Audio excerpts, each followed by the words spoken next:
E toe o whalofa ma whatalofa atu le tātou ainga liwa inga le fiafi i le suafa lo loto lau tele o lo tātou li o Yesu Keriso. Ia e toe whatulima ma whatalofa atu i le ainga o Keriso. Leo pa ia ma leo whatuatua. Ia i le nei lava fiafi so se waenga o le nei ke lope o lo e mai mua mai ai. Ia mai whaafongafonga mai ai. Ia talofa lawa, talofa atu i so se maota ma so se lawa, ma se lawa tātou tangata Samoa, ili whiru whangaloina, ta mama tina ma tutua, o sina sino le tala lei, ma se fo i lau whaingaluenga tofia le tua, ia e whatalofa atu le matou lau nei. Ia nea fiafi ia o lo ua iai tātou malofa lalongia, ia e peo na whatulangaina i le tātou pokalame nei vai aso mwai atu. Ia walawa le whaamalamlamaina o nisi o tulafono, ia e maisi o nisi o suinga o leo wāngai mai. Ia mo le nei fo'i atunuu o lo tātou au mawai. Ia e tātou tele i a mata le nefiafi. Ia o le atu na atu lewa noi au na le tua, sunga ia nik, ia e maisi fo'i le sunga le whawhengainga, ia Tuilagi. Ia just tell us about yourself a little bit. Just introduce yourself with our Samoan people, our community up there. Talofa everybody. My name is Nick Tutasi and I'm a New Zealand born Samoan. My parents came here to New Zealand back in the 50s. I had 5 children. I'm the youngest of those 5. So I apologise, Leilua of Samoa. It's only broken Samoa, but it's a pleasure to be here tonight. Thank you, Pastor Mike, and he's my hero, Pastor Tuilagi. It's an honour to be alongside him today. We hope that we can open up some of the questions or give you some understanding of the video that you watched last week on the sex education, and we'll unpack that for you. And if you've got any questions, feel free to come in on the comments. But it's an honour to be here. All glory to God. Talofa ia lo moa ia Tuilagi me ke Leilua o te whaiwhau i le Kalesia Central Worship Centre i Avondale. Whatalofa atu le ne fiafi le tātou atunuu e pumpeon whawhongwhonga mai tātou pokalame nei. Whatalofa le sunga ia Mike, Pastor Mike, o ia leo hostinga le pokalame nei. Whina me sunga ia Nick. Tutasi, ia ono nei avanoa mata mofio pai fono mato mo nei fiafi mato te taratana noa i whasoa i foi nisi foi o tūlanga ma nisi foi o vaenga i te tau foina no fosilifia le tātou tunu. Ina ia o mai foi ia fuanga mai foi ia mea lao mai ia laua tele na mana mana mai tātou tunu. Ia whaafilo ia tumpa talo fatu i le malo tātou tunu nei fiafi ia leli. Ia, whaftai pastor, me se fo i Nick, brother Nick, whaftai tele mo le au noa, i le whaaunoina fo lo ua taimi, ia walawa le tātou talainga, e mesel ngā luenga folfola, ia o Yesu Keriso lo tātou ngā lulue ai. I'll just start us with a short prayer. Father, we thank you for your presence tonight, and we thank you for this great opportunity for us to share your word and also the things that are coming ahead of us. And we thank you, Lord, for your servants, Brother Nick and Pastor Tuilagi, for making themselves available to share with us tonight. We thank you, Lord, for using us. It's not by might nor by power, but by your Spirit, O Lord. Amen. We thank you. In Jesus' mighty name we pray. Amen. Amen. Amen. Ia, sa mole tunu pele o pa ia mo to mo malu le ale o la vai stala ia ale mato lo lau nei ia wa pa ia mai le vavau e o le fa vavau ia le tatu wa ngai lo tatu por kalame le fiafi ia e pe ona fatu la maina ia nei wa ia so to na ia tu le sa fa lo tatu video le o lo lunga fo o le YouTube por tatu Family First New Zealand, right?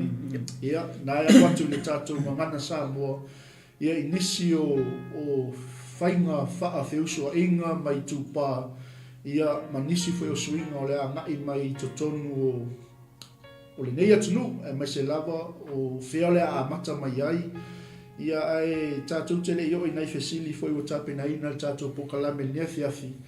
Ia o lea to atu lewa noi le usa o na ia Nick, just tell us about all of this, Nick. I'm sure Samoan people will understand you speaking in your own language. Thank you. Ia malenga whaalualu. All right. Well, thank you so much, Pastor Mike, for the opportunity to come and share. Last year, for about 4.5 years, up until September last year, I was working for Family First.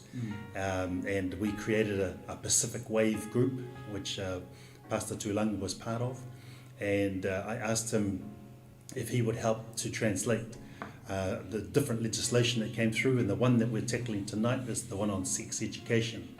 So let me just explain to you what sex education is.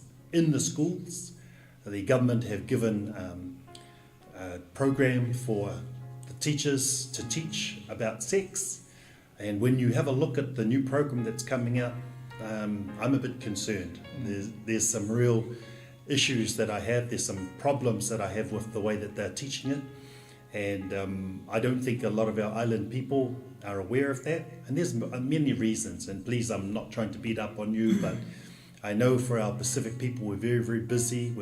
Some of us have 2 or 3 jobs. We are constantly just trying to put food on the table, trying to put some pengsingi in the kāwale, just trying to do things that just keep the family moving. And so it's hard for you to pay attention to what's happening at school and what your kids are up to. But I want to warn us about this particular sex education package. You might have seen the video that Tuilagi translated and showed last week. One of the major concerns, we'll just take one of the concerns that I have in particular, is the fact that the government is trying to teach our children that there is a difference between your sex and your gender.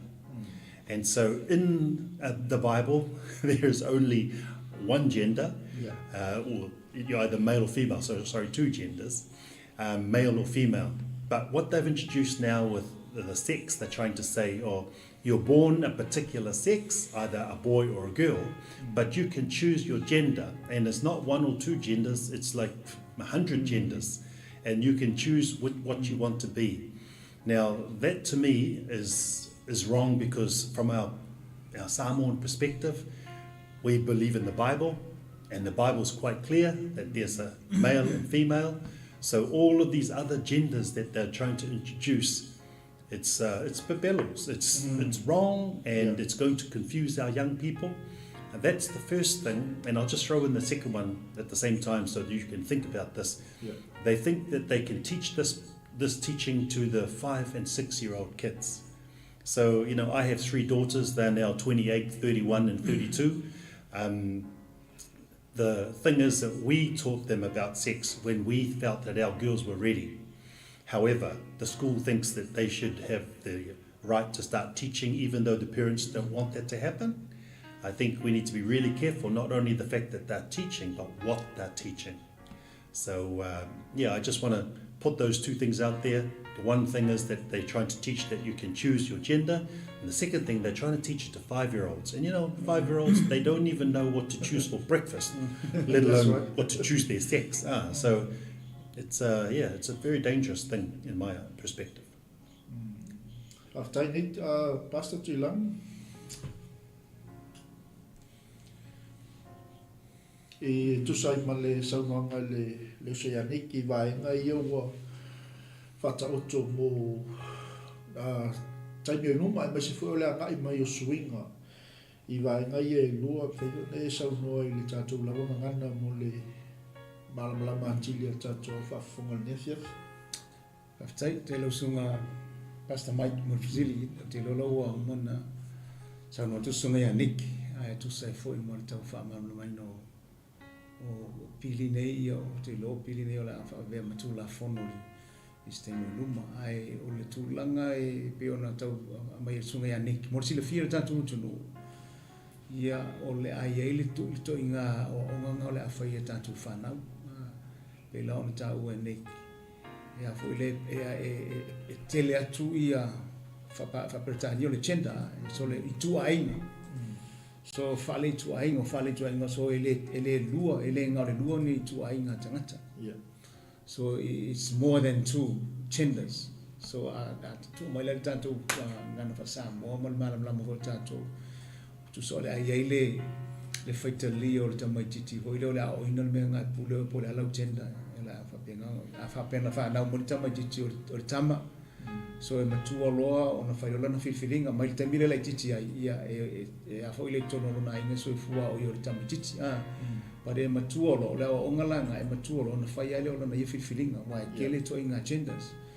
Ia te pela ole tatu mamlama ia ngole lua ia ngole lua i toi ngata ngata le me tonu tuspa ia ngole tane ma le fifine ole o ngala le mfaiona papia ale o se tane po o se fafine o el fafatama ale o se fafatama o el fafatine ia mai silava mau mai silava mau gender so la fapenga nga mai o tali la balar te mai titia va tu papia o te mana o la fa ia ma fafatama yo longo winga ole ai le tama ko ole ai le tama le tine pe le tane mafine ai ole aveo em fafatama o kusolo chenda ngola ya so pe la tulanga nga molisi le fie tanto I think yo mele tom fai ngale e mo monde tu tanto tu ole ina e pace uma me uma lungo la fionga le so il pipico perspective ngale martitilo ko ngale fio ngale li pe ngale va tu se manatu ngale ina ia mfaiona malam la mai tanto tu lu wai ole manga yo tatu tala no ngale tu tala no ngi ia tatu tala no mata tu tilo po la se tala tu spa ia meia so pe la tu langa na e va tu ati fa mtalanga la to ia o mo mele to no le fio ngale li mai le mafai se se tatu mo suia le po le tu a fa pe ngore lua ia genders nga mai le tu e so fu le tangata ale tamate ia al pawanga o sila me fo le create tanto ia o man made me ia ia fo le o me fe le tangata ai o me fe le tu o me la nga e fo ta onda tu puti me nga mai le tu ia tu ta tu ton fo tausi me nga mai le tu pe o ta fa mamra ko va na so ma Tuilagi Tuilagi ma se foi ni for mole malam lama anga o tatu watu no o suinga la nei ma meo le anga I mai o fatula funoina po pasia ele o te me. That's a good question. I happen to know that the sex education program is already in the schools. Okay. It's being taught right now. And unless we push back, unless the parents are aware of what's being taught, then it's going to slip under the radar and no one's going to know that it's being taught. So that's one of the things that's really important. And I just want to bring up one other thing, because there was a bill that came through in relation to the conversion therapy bill. That was one of the last things that changed before I left Family First September last year. And if your child is learning about the genders, because like they said, there could be 100 genders now, not just 2. And at school, if they're doing this lesson at school, and the teacher's saying to them, you can choose your own gender, Bulia oi, what gender you want to be to the kids, and then the kids say, oh, okay, I want to be if it's a girl, I want to be a boy I want to be a girl. And if they come home and they say to Dad, I know I'm a boy, but I want to be a girl. And then you say, well, why that? Oh, because they taught me at school that I'm allowed to. And then you might say, son, just wait until you get older. You're too young to make that decision. If the kid goes back to school and says to the teacher, oh, my dad said, no, I'm not allowed. Well, you run the risk as a parent of being in jail for 3 years because you're counselling against the decision of the child. The other thing in that law says that if you have a professional position, if you're a pastor or if you're a teacher or if you're a counsellor, and you say to that person, no, don't do that, you face imprisonment for up to 5 years.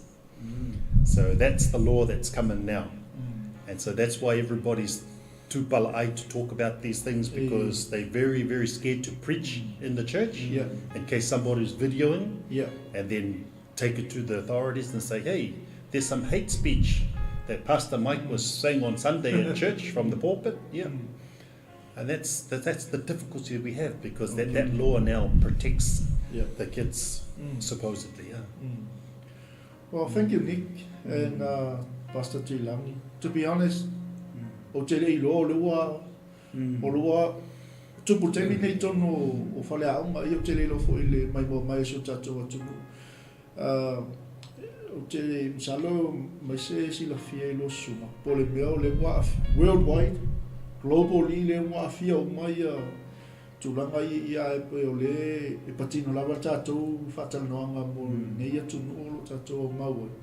So, I seisi upu whaingofia Nick o le upasia? Yes, yes, that bill was passed last year, conversion therapy. Yeah, you're only allowed to affirm the child. So if the child says, I want to be a girl, but I'm a boy, you can only say, yeah, good on you. That's all you're allowed to say. If you say no, you're in trouble. Yes. So behind all this is the human rights, right? It is. It is. So it's really up to the kid. Yep. Tau tia le pe ona sau no le sia ni tolu tau sanga, 5 tau sanga. Ia, o lo no winga wa tau na tapena pena ia tatou matua. Ma se foi o le whawhaile ino tatou whanau. Ia tōtu pela no le wauna le tua. I me sau goi foi ia perspective ma le upo le li. Ma le ngang whalor. Mane nui langa tawa sunga ya Nick. O te loa lau sunga maiki o le aunga lavo le wha moi nei. Ia longa pui ari i tantu o tunu. Pela on tawa Nick. Le pasi o tula fono lea. O tele lau tatu tele uloa langa lai fui ele whailoinga. Ele whailoinga e whai a onga.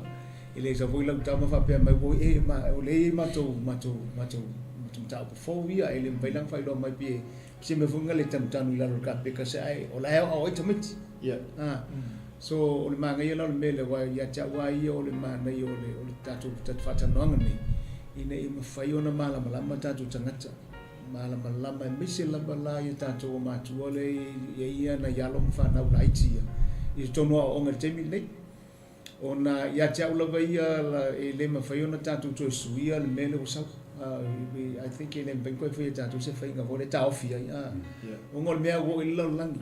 But at least you understand, at least we know what is coming. The menga taulia ya tato, what tato malam lama po amele yang ai mai.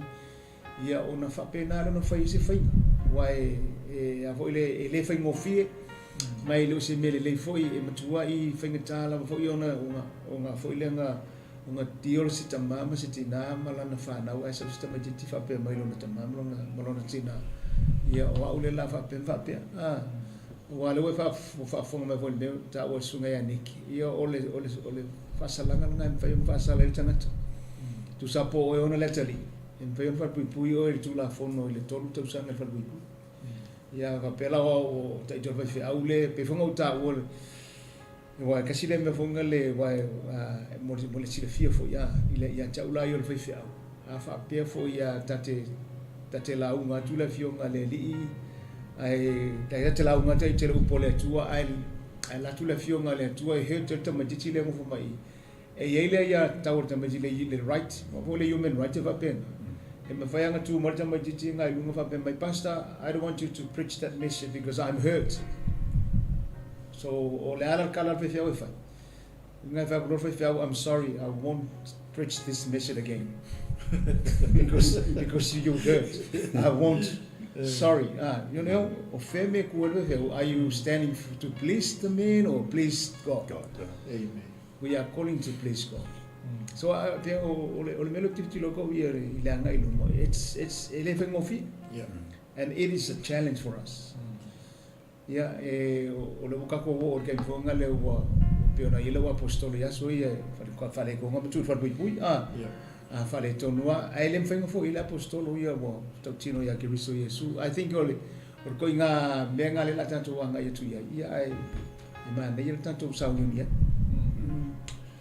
tai pe ole wenga na ole fasili nei ia misi le o malama ia Samoa ai le o e fa fonga me ne fia le o maua se awa no a whai tele isi la fia. Ia o le o pāsia. Nei te ua kua kule o le ave oi loko. Ia wha pe kere lopo feo so meile ngā pili ia. Kai matau tia foi ia whai foi o whaafonga mai au bauna le atulou au bauna le atua. Ia. It's getting tough, Adik. It is. And can I add another thing? Because this is the things that our parents do not know. So you might say to your child, hey, you're a boy, stay a boy. Now, the boy might go to school and say to the teacher, oh, my parents don't want me to be a boy, but when I'm at school, can you call me a girl? Because that will make me happy. Yeah.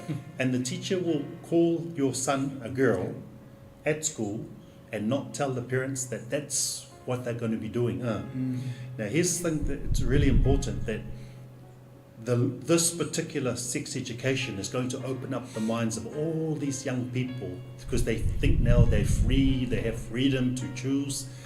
And what will happen is if they decide that they want to go to have an operation, say your son who's 6 years old says to the teacher, oh, my parents won't let me have a sex change, but can you please take me to hospital and so they can cut things off, you know? The teacher through the school can do that without telling the parents. And if you don't believe me, it's the same with abortion. But your daughter can have an abortion.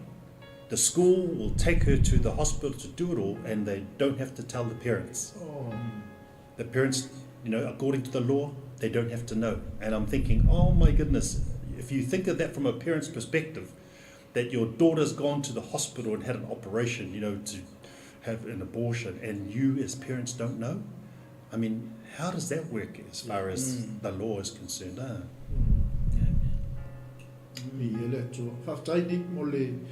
Whaamalamlama tilina vaenga lea wai ia pewa lau sile fia o matatou Samoa ia matua Samoa pe vave ke leo so le ika wa kupu mase mea ele informinga le tamā politina ia whaftai le nea wano wa sunga le sunga ia nika me se fo ele sunga le whawhenga inga se I tala ma whaamalamlama tili ona o le nika pastor pe whawhango mata ile ngana Samoa ona e vavenga malamalama ia so pe o mele wa fa Sofia I fo le loto ma oso le alofa nei o tatu tangata kere lo pe fia afe o tatu tangata Samoa tamā matina ele o malamalama nei wo ele o anga mai it's already happening. It's already happening. It's already they're teaching it in schools right now. So it's not coming anymore, it's already happening. Wa uma foi ona fatulafu noina ia tautia ia o le mela le pe ona saunoa ia le ia niki le guidelines ia le vaenga le o le sex education e matautia ona o ata lo whaongaina o le ngangana o lo whaongaina. The parents will have no idea. No idea. Can I just add this other thing too, because New Zealand's new to this law, right? But there are some countries around the world that have been doing this for 20 years. And what's happening now is that some of those kids who, the girls, you know, but they cut off their breasts, they, you know, have all of the, what they call the puberty blockers, which affects the brain. They now are complaining about the people who counseled them and made them make that decision. Because now it's too late, they can't have children, you know, because when you're a little kid, you don't know what you want to do with your life. But now many of them are complaining about, especially in America, that the parents, you know, should have told them, that the teachers shouldn't have instructed them, that the doctors should have warned them, and now they want to sue those people. So because it's very new here in New Zealand, we're going to see the same, you know, in years from now, if Jesus hasn't come back, we're going to see some of these kids, you know, girls who change their sex and then realize, you know what, I do want to get married now and I do want to have children, too late. After ni pasta ono le nai tatou au matua fai ona sau no mai lo sunga I whamama tililu a inga leo wai e monima whamau ia ono le tūlanga lawa o le malamalama o tatou tangata Samoa. Nane mila ua mai sunga ia nik ona e fau ia tatou e fau tono le tonu nei le fau le baenga le martula fonu le ai o pela o me la wa fia I tangata ia I tono Amerika mai sia tonu le lango levanga la to fia so ai sa le ia o si ale to o ngorta mai titi la le titi le age le mai 6 years pe o la ver se futa usanga le titi ai le lo nga ia ngi le tau o le melo le fai o fa na o le lo nga ia ke minga so e matua lo ke mina lo matua ai ko ba e ko fa fanga o le o ngala le pe to o mai la ngona nai ya te la to va pe mai lo le o blame la to matua la menga le fai mai ai la menga le fautua mai la to le mele au laiti ele ngata la ona blame o la to matua ia o blame fo tangata ia nga fai la to pe of doctors ma medical staff o blame for la to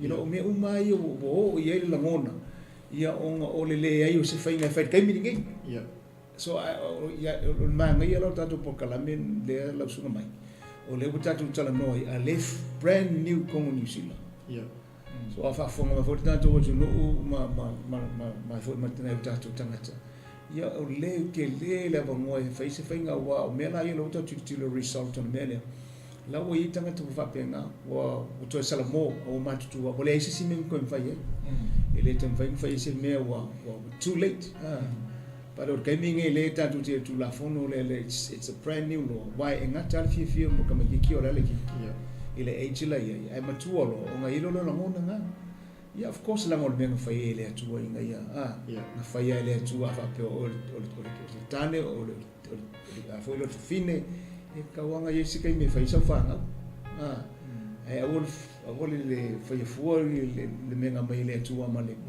mar complain mun muli le ala mo ko complain ai ala menga la fai Thank you, Pastor.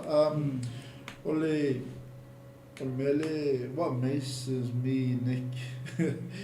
Ole, because I'm a parent. Yes. I'm a dad of 9. I don't know what my kids know, to be honest now. It's true. No te Leilua le whaafunga me tatou atunu. Ia, ole ngala ole whaasoa nea fiafi foi lele. Wai mauti noa lawa tuloa ona le atua e mai se whalau matua pe mai se tatalo ma whaatua tua le se me whainga tai le atua ia le sa tatou whaasoa atu nea fiafi. E le ma whainga koe ka awhi mei wa umon whaatu la whanoina wa uma ona pasia o le ala se lua se whainga foi lele whataita inga a whapeo mai lau whanau o atu. In fact, what are you guys doing in school? Now I know this is already happening. It's not coming. I se si awala foi lele fai ona fo ia foi lele ia malamalama le matua I le mele a oina I fai a onga I whanau I tonu a onga. Yeah, very good point. So here's what I'd like to say. All the schools have what they call a board of trustees. And the board of trustees are made up of parents. And so those parents are responsible for what gets taught in the schools. But often, even the parents themselves don't know that this program's been put in.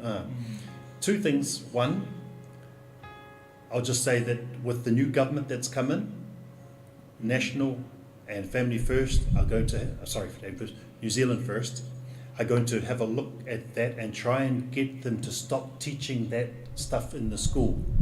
All right? Now, it can still be taught, but we're just saying don't do it at school. Because everybody's getting caught up in the school. That's the first thing. The second thing is that our parents, we need to go and see the board Yeah. We need to have somebody go and check with the board and ask somebody there, if you've got an island parent there, ask them, please, can you ask the question, what sex education program are we teaching at our school? What are my kids learning? And they have to tell you what that is. Now, if it's the one that we're talking about now, that the one, I think it's called the RSE is the name of the program, RSE. If it's that one, then you need to say to the Board of Trustees, yeah, keep it, we don't want that anymore. And they will have to put that forward because that's how the Board of Trustees work.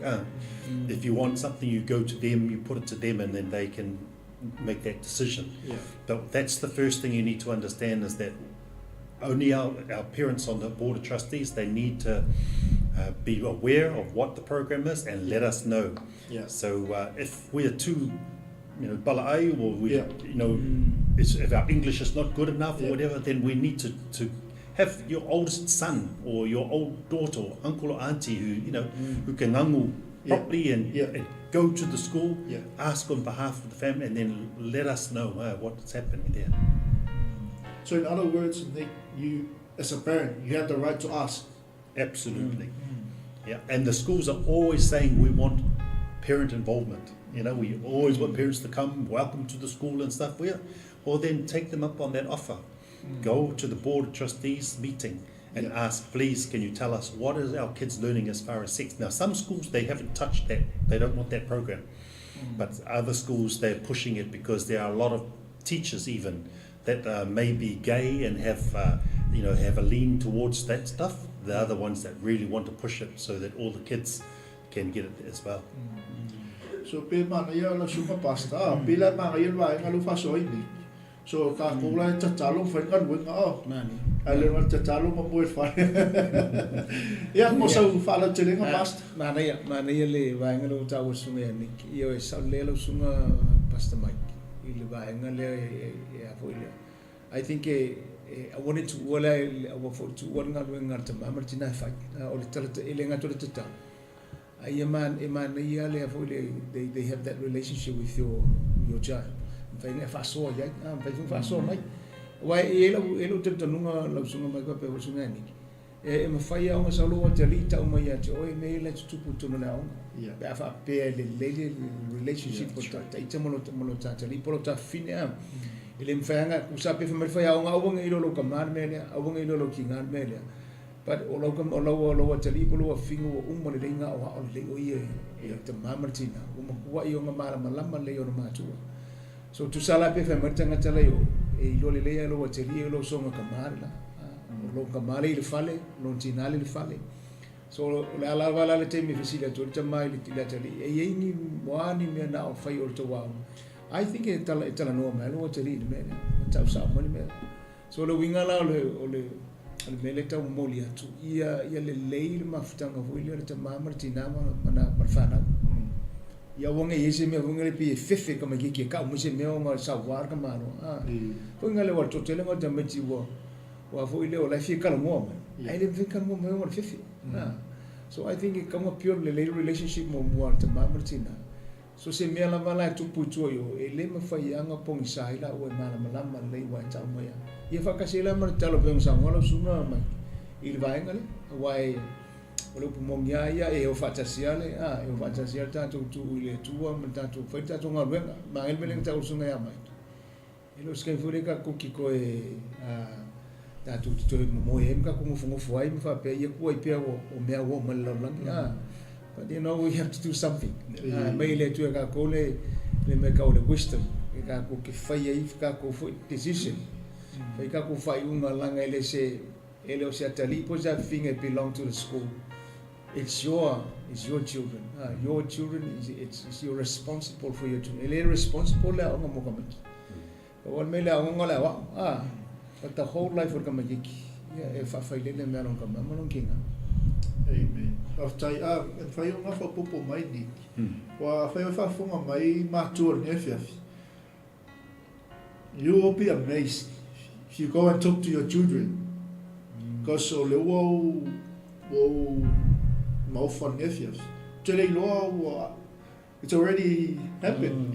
Leilua polale umi, but maybe moni fui whamau nisa noanga le sunga I whawhia ngainga. Oi lele mawhai fo ia moloa I loa tamaiti ai lau whai fo I ona, it's like being normal. Oi ele ngata I whanau.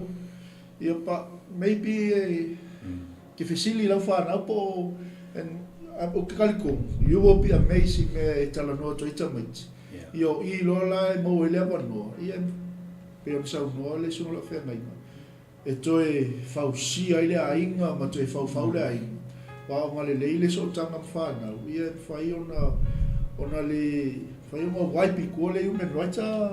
It is, and I think you know, I delivered the Pacifica parenting program for 12 years, and I used to really enjoy sharing with our Pacifica parents in the schools about how we need to let our kids talk, right?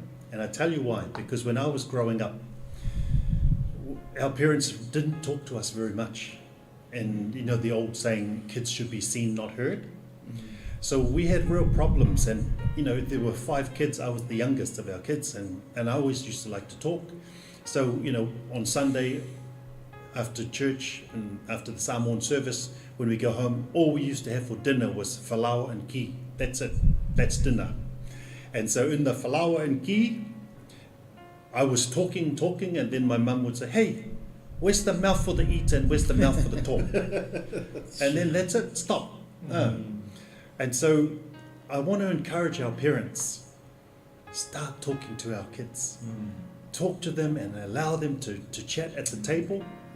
When you're having dinner, that's the special time where the kids can say, "Oh, you know, this person was mean to me, and this teacher did this and that." And then listen to all those things, because when you're listening to what the kids are saying, you can pick up on some things where the kids hurt, and that allows you as a parent to address that later. But this thing where we just don't let our kids talk, and there was some survey done on our fathers in particular. All right, I've got this real thing about fathers having to really be good communicators with their kids. The survey that was done, that most fathers talk to their kids for 2.5 minutes a day. 2.5 minutes a day. That's all they do, is talk for 2.5 minutes. But those 2.5 minutes are just instructions. Hey, it's all instructions. It's not, "How was your day, son?" "Oh yeah, who did that? Oh, how did you feel about that?" None of that. So, it's just all instructions, and that's it. 2.5 minutes a day, the kids, and you expect them to have a relationship. So I just want to encourage our parents, please, you know, we need to change the way so that we can communicate with our kids, and so when it comes to talk about the hard things, it'll be easy for us.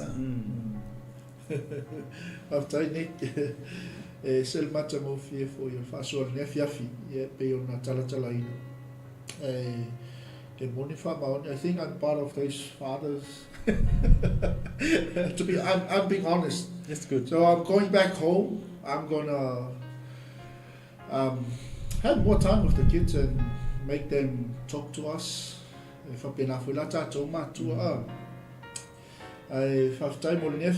Oh, Nick, I'm sure you know more of this. Inisi waenga o guidelines here pe ona following al chacho video linga ia o fea foi inisi waenga e fai ona nga ia na chacho tangata e mauai ia nei fa mau nga malava malenga falor. There's one thing that again, the research, the experts have pointed this out, but the government and others that are pushing don't want anyone to know this, but there's a very small number of young people who do get a little bit confused about their sexuality. But they say, if you just let them carry on, 98% of them sort it out later when they get into their teens. And then they just realize, okay, I'm happy to be a boy, or I'm happy to be a girl. 98% of them. However, if at the age of 5 or 6, we start saying, oh, let's give them some drugs to stop their brains from thinking this way, and let's cut parts of their body off because they want to be a boy or a girl, it's going to be too late. We're damaging the kids, we're ruining their bodies, their minds are too young to understand. If we just let them walk the process, the research shows 98% of them, they have that, oh, okay, I understand now and I'm good. But if we're going to go cut things off, if we're going to give them drugs and stuff to mess with them, they're not going to ever recover. Pastor, tu sama le saunoanga sungayani. Ile vai ngale sa no ini ile tau o le mele o le iai o le maftanga ma na i tatou walo whanau wai pe o Samoani. I o le lima ono tau sanga ele le pole ale breakfast e fia ai ai. Ia le ala a matona o ina i whainga ele o finangalo le tua ai in other words. Yeah. We don't let our kids drive a car till they're 15. We don't let our kids leave school till they're 16. We don't let them get married until they're 18. Yet we're going to let them choose their sex when they're 5. Doesn't make sense, you know. Faafetai Mike, o le tūlanga ile e 𝚟𝚑𝚎𝚘𝚎 mele sauno sunga ya Nick I mana ia faatetaʻiga lena mai o pio o sevei ngā whape o le tamā pe ngar kasiama le pe 2 minute talanoa ai longa kari pa ngal me kalangoa ngal whaatonu ngal whakoa whaile mea lea mele e ata ula ai longa ma whainga sa oloa kari I le aonga ka my dad o le mea lea leua awa o tono matuwao because langa I le lapa le ia o whingi me la o le mea la sabtu mai te tau mai pia whape ngar kasini me nguke ngal whainga whaatonu. There is no time for ngale vai se make our fellowship relationship for ngale nuke for ile te whai atu Leilua te rio mai oi how are you son ya mai le onga me va penga pe ka mo fusi mo lo wakali you hug your son ma tana no va pena ye I think or koinga ole si vai ngale lo sunga mai tu sole ole wo tatu ye se la lo langi ho ile o matua it's very corrupted and also decay and all this stuff. Ya kia ulai, ile tu sale approaching all of the last 10 years of gaming. So this is totally different world. Yeah. So ka fuilanga ya tatule se ata mai fuilam painga ko approaching ka ko fanga according to the system no ya. Ya mfainga e mawhainga ko ngeki whainga o whinga ko ngeki maro wa kali aki o petara no atu. Langa le ko mwainga mai mea ngaka ko whaile se fukutau sanga taru ai whaite mine o le lalo langi no tatu imu kua ese mai ala langi le uka ko ngofo ke mingi. So le winga lauta. So e mawhaionga approaching ala wa kali maro wa whinga se tūlanga hunga le mawhaionga malua lue mai lona manatu ya te oi. Awai pe ona tatu tala noa le fiafi nei ia a fai o leo a mate tonu langa leo a mate tonu au ki kar kongo ele o leke ke mai futa tonu mai o leke te mai ora tonu la la ke le longa o ia o nga fape pero o wa alanga ele mafanga fai lo mai o leke kan ula lo kape so se longa la bala o ma lo silo o kari ma o matua I o ma ko manipulate jar ka mai ki le ia o nga ia nga saulo ro ka un fai lo fai lo mai But once if I don't really ya onga re bole ko mbeke foi finger ka maki o pray mosque ka maki ya onga ia but now o lema no mfero tala no ia no fana ya misi lava le mele o tanto talo tu ile ya ma I want to work tata no ile tele pole fi Can I just add to that because I really agree with what Pastor Tuilagi is saying and back in my policing days what they taught us is, when they have the counterfeit money, when somebody prints some false money, and they train the people in the bank to identify, they don't show them the papelo money, they only show them the real money, so they can identify the real money, and they don't, because there's so many different versions of the papelo money when people make counterfeit. Yeah. And I think that's what a lesson we should learn for our parents. We need to teach the kids the truth, so that when they don't go learning all the false stuff, they will know the truth because we've given them the truth first. So it's one thing to get, to get ika at the teachers and stuff like that, but it's another thing that we have a responsibility. And just building on to what Pastor Tuilagi is saying is have that time, sit down, look at the Bible and say, okay, kids, we're going to have a look at the truth. Yeah. We're going to address this issue from God's perspective. So when you teach the truth, when they get to school and they hear the papelos, they know the difference. But if they haven't heard it from the parents, who are the ones who should teach your child when they're young, so that when they get old, they will not depart from it. But sometimes we don't teach them. Yeah.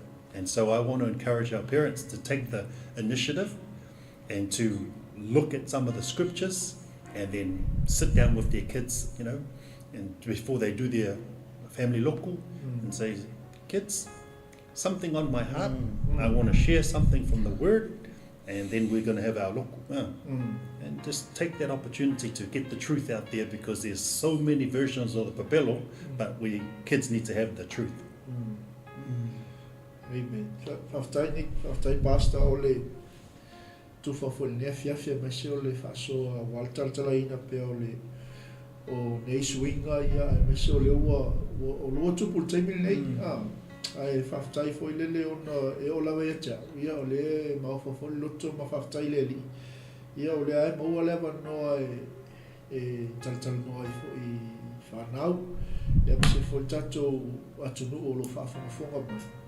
Nick, where is this all comes from? Is it from school, government, or? Yeah, well, a lot of this is coming from the UN, United Nations, and many countries are being forced to bring these laws in, and the reason why our government feel obliged or feel they have to is because then they won't be able to trade with the other countries if they don't pull, the party line. So that's why there's been some calls from some countries saying, scrap the UN, pull away from the UN, we just do our own country. But it's too hard now, because in the Bible it talks about having a one world government. That's the direction we're all heading. They want a one world religion. So all the countries now are all coming together, and there's these common things that you have to do.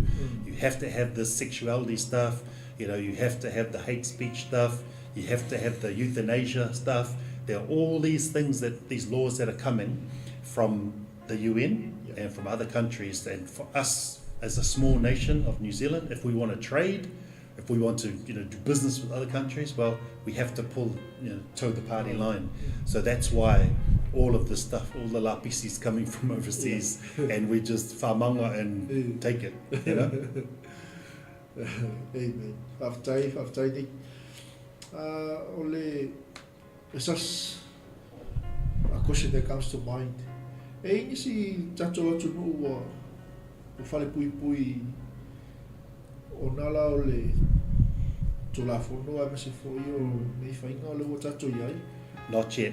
Not yet. Still. And the reason why is they're very scared to do it, because that will set what they call a precedent. A precedent, like once you have a court case like that, everyone in the nation will be paying attention to it. They want to see which way that goes. So they'll be reluctant, but they won't want to do it straight away. They'll be waiting for, to wait for a while to twist the truth and to manipulate that situation. But if you had a court case right now, everybody will go and march and protest and stuff like that. So they're very sly, very careful how they introduce that. Well, Nick, anything that you still have to share with us about all these changes and these bills being passed by our government? Well, just in relation to the sex education one, and this is to us who believe in the Bible. We believe that Jesus is coming again, because Jesus said, I go to prepare a place for you. When it's ready, I'll come back and take you. So one of the things that Jesus warned us about was, before I come back, things are going to get very lawless. They're going to go back to the days of Noah. And one of the things I wanted to share with our people is we have to be really careful about the trap, because there were two things that the people did back in the day of Noah that we're doing now. The two things they really like is wealth, money. The second thing they like is pleasure. pleasure. And so we're getting to a point now where all we want is money and pleasure. And we're looking away from the Bible. We're looking away from the things that Jesus has told us, we should be careful of. And now everybody's doing their own thing, and some thinking, I don't want to go to church now, I just want to go online. And there's a whole heap of people that they're trying to do their own lifestyle because they're looking for wealth and pleasure. So we, just as Christians, we shouldn't stop meeting together, and we shouldn't start trying to be our own Lone Ranger. This is the time where we need to come together, and we need to have strength in numbers, and we need to make sure that the Bible that we're studying is the truth and not some other rumors that people are creating, because this is the time, as Pastor Tuilagi and even yourself, Pastor Mike, have said, this is a crucial time where we need to be sticking close to the Word. We need to be watching carefully what's happening, because time is really short. And I believe that, in all my heart, I believe that this sexuality thing, it's evil. It's contrary to the Bible. It's against the Bible. And they're trying to get our kids. They're trying to get our kids. So we have to fight back, parents. That's our job, is to protect our children. And so, for the fathers in particular, Jesus teaches that he is the good shepherd. The good shepherd's job: protection, provision, guidance. That's what a shepherd does. Protection, provision, guidance. Protection is guard our kids. Provision, feed our kids. And guidance, teach our kids. And so that's the role of a father. And I want to encourage the fathers that are watching, if you haven't been doing it, that's okay. Repent and ask God, now give me some wisdom. Help me to navigate, help me to walk this, and to direct my family. You know what, Nick, what outstanding from me hearing you is this word guidance. So not the guidance from the government, No, that's true. Pastor. Ele ole 𝚟𝚑𝚙𝚢𝚑 me se foi o meu leua matau na mai fanga I mafufau alo whanau. Male peona me ia tolu sa tau e Nick. Protection, o tātou lawa ia peona tuwhatu ia leo sa ona ia Nick. Ole taimi lava nei, ele o toi eses taimi, o la talata le fio mai o le li. Ia e pei o le, paenga nā pasta hoi le e austani lau whalongolo. Onga o le peu o le mele sa tatu, tatala noa toi si o tatu o tunu. It's already been passed. And it's already happened. Ele o koe angai mai, it's already here. If you don't know, now I know. I didn't know. Now I know, Nick. That's good. Praise the Lord. So e mana o mia lava le taimi o le toi tapu e o walonga whanau. Pastor I le o lesi le se soni tele le ia alo fin whanau o tato lotu ba. E nisi o waenga hoi le whaiona so soni nga ia wai pe o le totele o tato wainga I o le lotu lava le anga iai. E whaifo iona so soni I le waenga leo o whatatia mai mo le anga ilu. O te manatu ai, o te loa ata usino fuanga e siliona I a tātou I nofo whafo mai o tātou sino. O tono lotu, e pe o tono lotu e te taona avi, le mta upule talanoa, fo I le mta whaioia le leo mamoe, ta whaioia le whaiwhi au, le tampai fo I le whailoa. Ia mata talanoa tu I mea I e tangata o lau lotu. Ina I mawhaio, wai, o ke loa a whapea e mau sama whaio marsunga ia niki, tampai fo I le nai tau sango tuna ia. Tampai fo I le nei mawhaio ona mauonia wanoa I kalesia tātou Pasifika. I mawhaingo e whaamalamlama I vahenga ia. So, mawala le totiri wanga I kalesia mo ia wanoa. Whapena ngo e whaamalamlama I vahenga. Ina ia no foilo la tau I mea ia. Pe lau nā mai sunga ia mai. I think o te lei o le matawhai o le sunga I whawhenga inga. E tauna whai I le tūlanga o. Mea ia tua I le winga o le tala.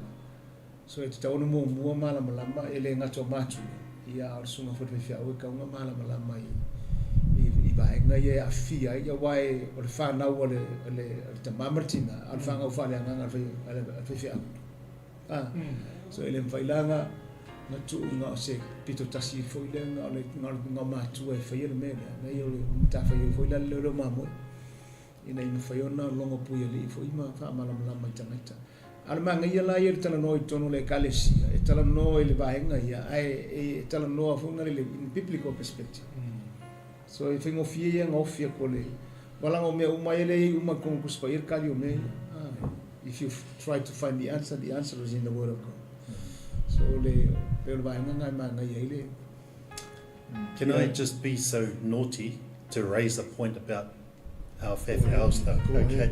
Because this is one of the issues that we have.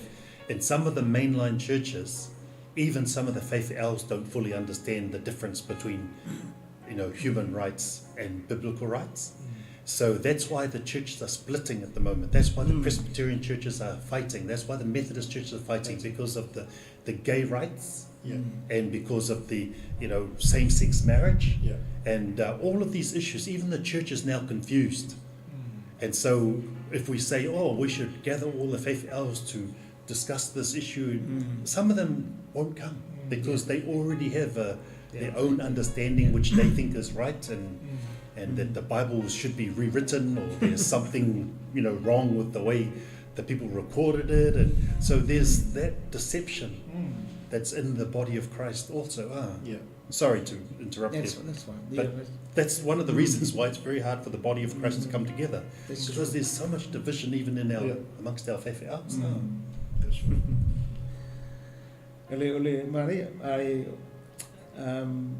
mane ole vaenga le sunga mai ava pe vo ia e inisio tanto o tunu e fia malama mati le vo vaenga le ka no so le mo le no so fa so tai mai vo ia I can give you my phone my local phone fa penga no ma so le mo sunga ya niki I think on manga yo no malama mo tanto o tunu o ile vani se fia malama mai vo ile ma oro confuse ia molo fia I lo atili foi le mele tau talo o elenga pauia elenga pauia me funga le about le sex education e foi ia male telo isi mau me ala sunga mai ai mole no fusila fia tatu no me pito sili nga na mana ia per toto ia lo telefoni lo sunga mai ke fa ina ia fa yo no mala ai ni se fia bili mai ia so tai le sunga ia lik mo le java no fa so ai le pasta ma ai o me sa fa so ni ka ole lotu ele ka o confuse le lotu ole lotu le true ani ia me le o le lo confuse ma le lotu il bela le na sa no foi ni the spirit of deception now ia nganga le o ka fa se sa we mili oi ia o ai tu lo ia ona le tu pe ona ia po kala me ia o le la sa o la vai el tu fa mal fa so o le o ka ko kumuni de so o ma kwale le ia me lo sa por fai kala pa o le se au wala o ma fa o le se au wala sa ma se me fo le comfortable se io mai fa kasi se falo no fole la lo alo fa na ma o le te pela o le tatu por kalami ia mala ma tili ma ia matua I manino le ia ele o confusa o ele aise matua ele aise tamapo sitina mana o te pensa ngoni. We don't want the government to feed our children with evil stuff. That's right. We don't want the government to teach our children so se matua sa moa mga ola na tama I finangalo le tua so we don't want the government to do that to our children. That's right. So we must rise e tau tatou sa moa tu lai mai ala mai tatou ngalo lue fatas ia en faiona e so tai mai I le tatou porkalami pe afa pe fengo fie ia ele fenta o ni e kalesia me se au na le tu lo o lo fa fonga me le fiafi e foi e se mana unga se taimi o iluma e fai se fa talonga fa pe po se po kalami ia fai au na tu na I mau au na le tua ia ina ia fai ona vave o manino kai pe le sa kai o pale me sa por fai kal a fai kala la mele kwa ma ga ia ke le nga ia vave ona manino alo fa na ia ma pasi ya ko le si tupulanga so le manil melenga cha wala suma mai ki le ngalo le deception le ngalo to fasise da awai atatu baba ya tu le pokalamele le tu tala noa or pokalame vungale le is a deceiving spirit controlling them le be le lungo le lalo le baba ingale ngalo le ko fasise ole ngalo le deceiving ole politici makoli ole si mo le satan ole deceiver ele ngangala le deceiving ele me fenkai te Leilua la deceive you have no idea that you already been deceived. That's right.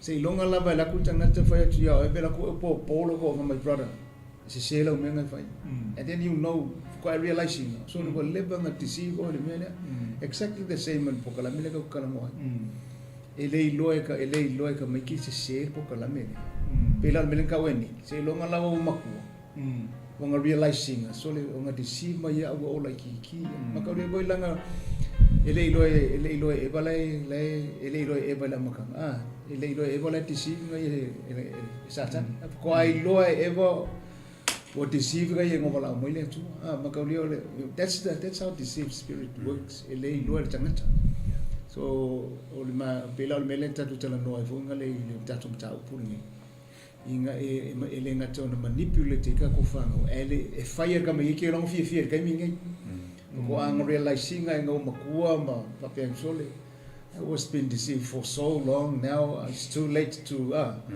ko fa sa ornere e pe o mani e tele tanto tatalo ne fi wa fa la tele fu tanto tau puni mo si le fear tanto tu no vale au nga ole out ye inga no fo malam lama ko tanto tu no lo sunga mai ki tu la ngo ne yo ele to ya mai but we are facing the reality now.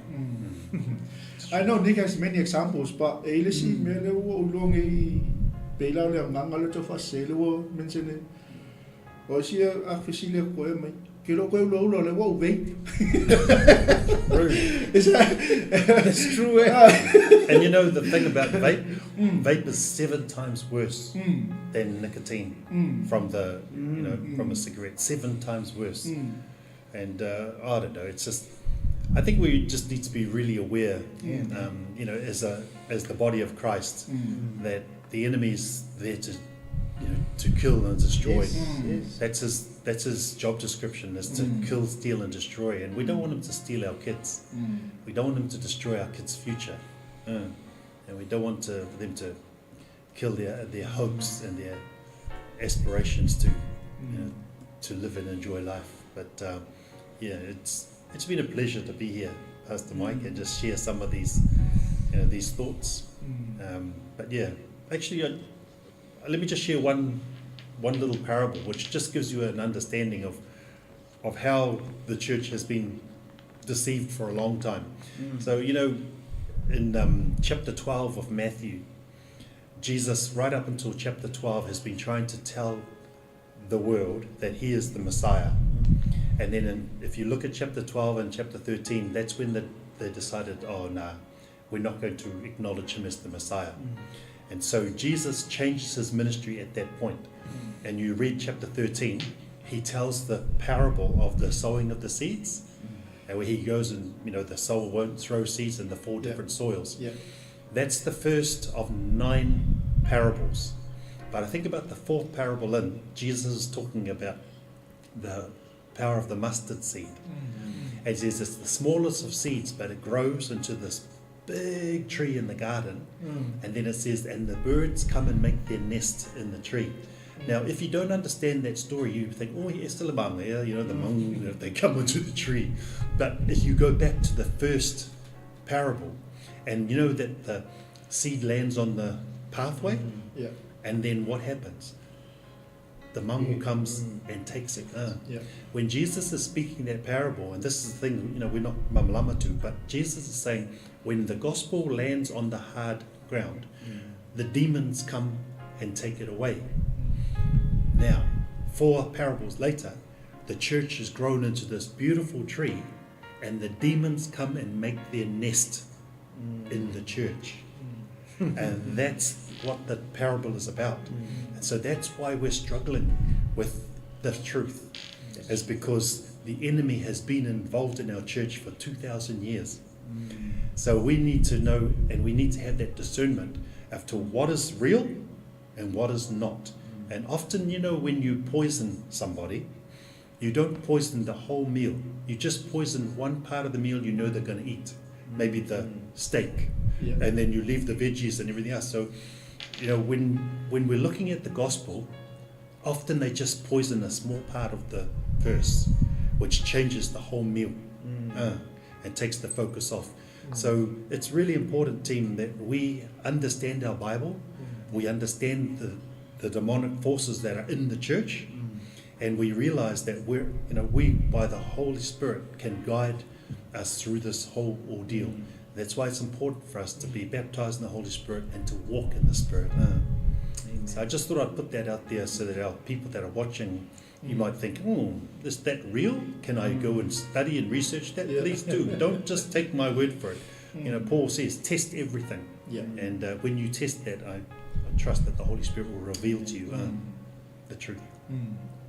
Amen. Pastor, sisi paenga te fia kalau tele foi tu sama le tatu fatanonga le fiaf. Now fi taunga le fai upula me tona tu se isaia. Se le to sudlima al vai pe fa mai fai atuia ie wolo to vai vai. Ie o to fa marlosi au to te fefe fauta. O lo to tua o le au mai le tau I masui o le tau I lava mai le tua. E fio mai lava o ia ma faola ia to so le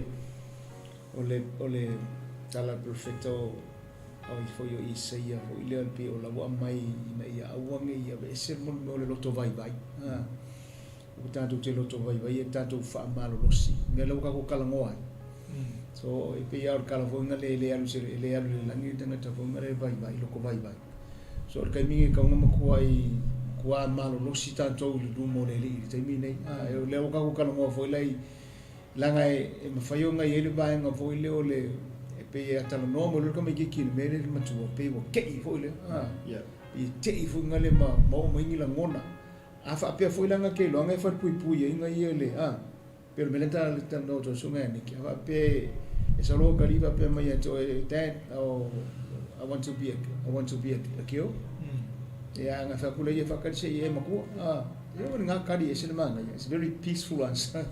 I'm faiong fa pui oi. So I think or spiritual la control it ko ke lo matu or spiritual le fia por fefe. E manga ia le upura ngo foi taunga. Tala le perfecto ise mai fai atu ia tala le to fai atu ia lo to vai vai io to fa malos.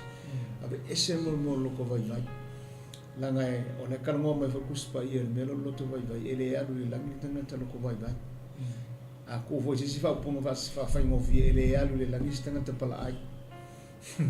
Ngotanga te le fatu mo te le loto te mingi ia foi le lo fa pe foi o ale tau tala no foi le o o mai e mana foi tala la sa tu se Roma mai o lata mai le au kai mi ka ka ko fe ala lata mai le au so le stay ni foi le ka ko mo ia so I think on me o tau mai ta to ka winga pe vona tala no tu te mo solo como suila approaching o tanto fana it's como fa que ler tanto tala noite também tu sama le fionga le li e ma va tu fo se fa se tala ma se upo fa yo ma to sina me lo to lo ta te li ate o ngala le ko kilo ko me ia ele fa ngo fie me yo na tanto fa sana me se lava la mi o tanto tala noite le fie finga ele fa ngo fie mai ele ma fa se malo se pe ho ma tanto tala no it's not by ele se ele lo malo se lo fita a ole nga ole suka ko ke mfai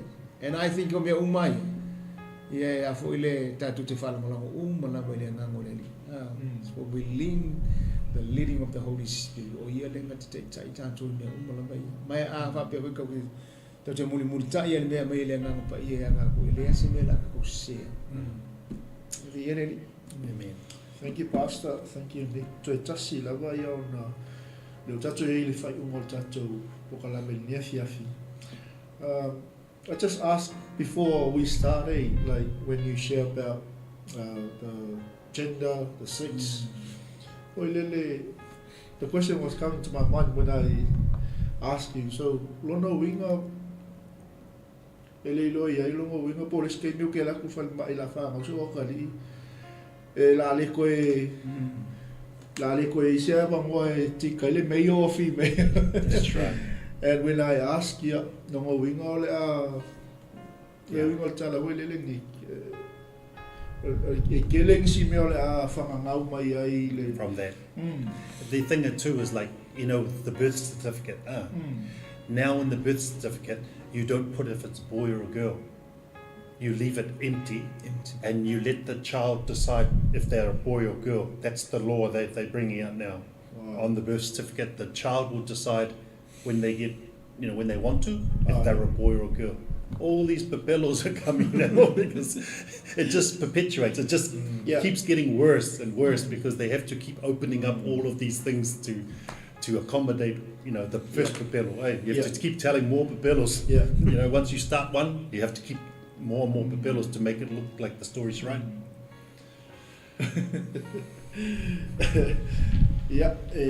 Pe ana whasoat fo ile pukala menia fiafi le sunga te ngainga mesele so au na yani. Ia ele whaetu ta aufi.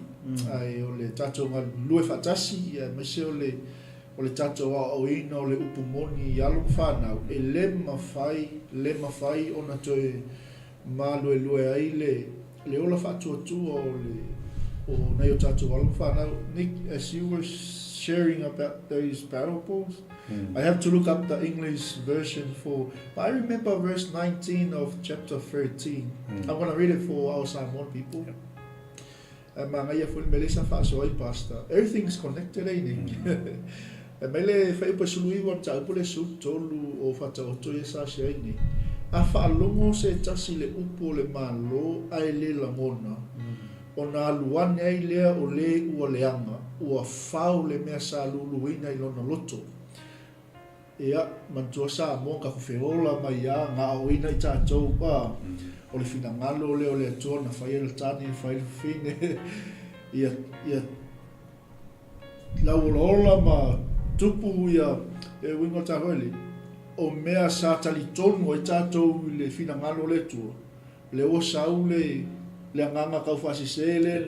E ngā oi e sele mea wa umana o awina ai tātou 30, 50 years ago.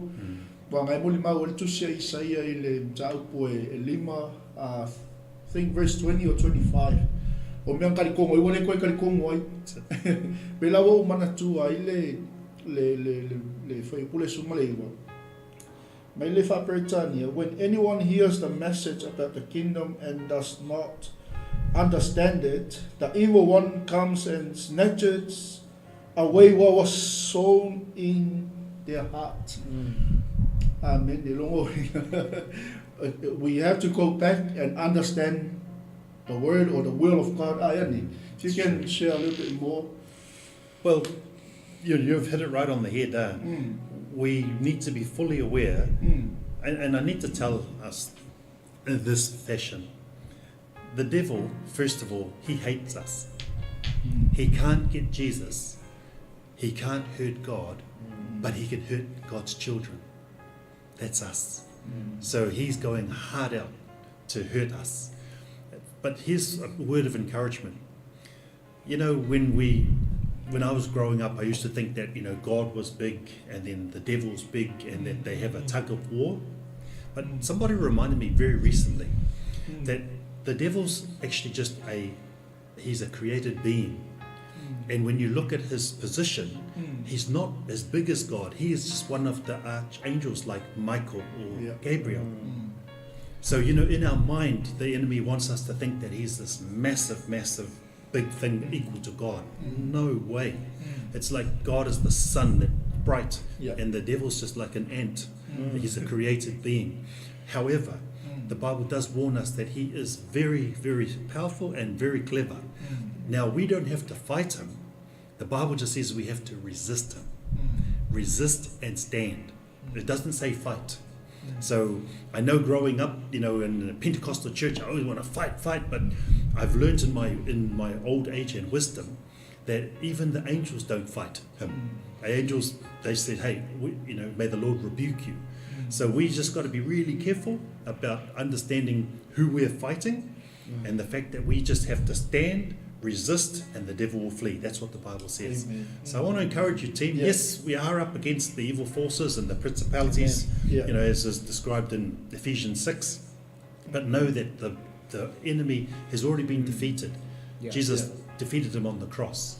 And so we just need to walk in that victory, and we just need to keep focused on God, knowing that one day very soon, that Jesus will come and meet us in the clouds, and those who are dead rise first, and then those of us who are still here having a laugh, we'll join them next.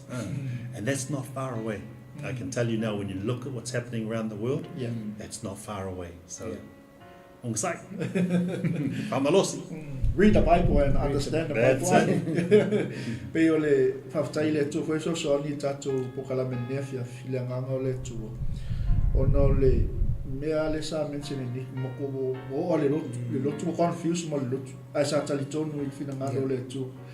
Ya sa no nga muli pasta ia on fa mai ai le tatu pokala menefia malanga fa lo.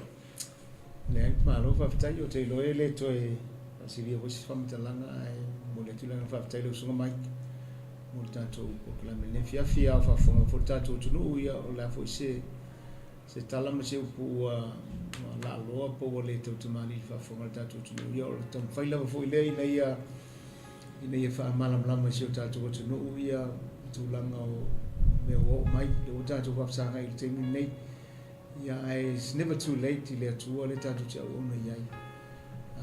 Mese foi o malam lama mano foi lo ya tanto tonu ya vai na fa mese la mana tanto fanau mai mana ya tala tu spaia esilia al malo si lo tonu ya tanto na ile lo felo lo langi me fiu la verti apolo tamu faia na mai lei manga ya me o mai fa pe non tamu faia lei silia al malo mai mana ya tala foi lei sai mai ya saule o ita mai peor malosi o vai tele si ile le nganga le malosi te atwai when the enemy comes like a flood, the spirit of the Lord will raise the standing against him. Amen. So it doesn't matter how strong the enemy, but we know our God is more stronger than the one who is in the world. So i ale li fa tai fo ile ko kalame le fiafi ya yang le tuoma fa mo dia fo tanto tu te lola mona to sa no tu sunga ya mai pa fa pe inicio lo tanto to no bo i inicio fi mona miele pa ta no pe mo fi ma la ma ho te lo vai ya on pa so tai mai le tanto proclame me la fa lo ja so pastor, thank you Nick. Le se anga va ya le fo ise ele fi anga tato se si puya fa tai o lua le va ai la tangata ia o lo se sila la vai le tua malo na loto ia I lana tangata o le fa tumunga le o fina ngalo le tua ia o lana tangata o pale li o ana ngaluenga ina ia fa sauina mai I le nganga tau fa se o le langi ai fa tai pasta ma na I le wa se to fa ia le tau ma ua tu la vai le fa longo pe le sa fai mo li po kala ia ai e ma sei longa a ko se lo se fulo ni lo ko vini mai e se fe vol tai me o Nick ai ma se ia fa fa lo se me a kasi voile ia in God's time in God's will ia e au mo fie la va una le tu e au na moltino che riso ai mai a tau nei ma le so au na ia Nick ma se foi le so ma fa ngai a Tuilagi ia o tato po kalamena ne fiafi natu ia o la fa ngata mai ia ma to te alofa tele mo to fa ma ni tele le tua ia ma una le li mo to fa tua la fa inga luenga pa ia le tua ia e foi se sili ia o se si me fia mala mala matili ai ni ke fa na e fa so po e inicio Wainga mau my information so Yes. whatalanoanga ni fiafi. If you go to Family First and put in familyfirst.nz, you can go straight to their website. They've got lots of different information there regarding different bills that have come through, and has lots of the information regarding the sex education. So familyfirst.nz, and you'll go to the website and there's lots of information there. Taylor. Yeah, Pastor malanga alo pe fine sa ni stato talo fama e pukalami. Tai tatu talo matu fafta yatu tama ya fu yatu le vinga ya te oil ne fiafi mafte tele lava ile wanga le fafta ile ava noa fu matu tala noa ai mafaso ai le male loto fa maulalo ina ia faiona mamoli atu fo I le nei pokalami loto mfina ngalo sio matu otunu ya mesi ya tape na ina I matu mesi lava nei ya matua lo ya ina yo la tu walo ya onga matu salo le tua ya ona I fa pomisa ina I matu I mea le la langi nei ia fa pena sulu mia pela fa na le mala oe lo matu tua le ngate le ia mai fo ya matu le upol poto ma le upol mala matu te le no fo pomisa ile tua ina nei la langi lo matu yai talo ia le fa manuia lo matu tunu o fo no fa fa mai mai nei pokalami matu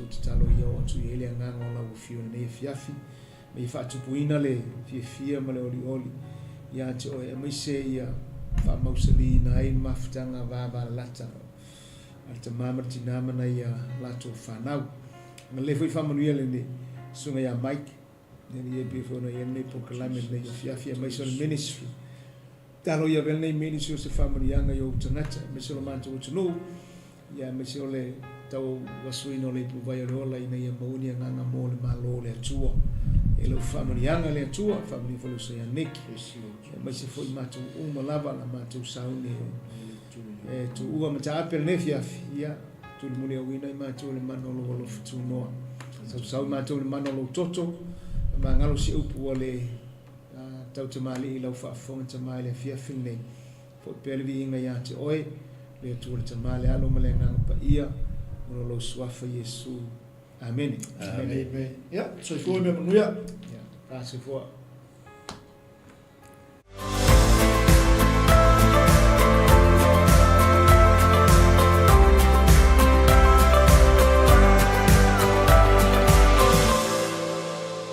ta upu taua mo ainga o se lapa ta inga taua mo matua uma mo le silafia o lolo manei se tau mawhainga fau o le malo, o le tau mawhai lea e wha malo sia ni te tonunga wha leitu ainga, radical sexuality, ma manatu wha vai wha leitu pa, gender ideology, I whana wa onga tūlanga lua.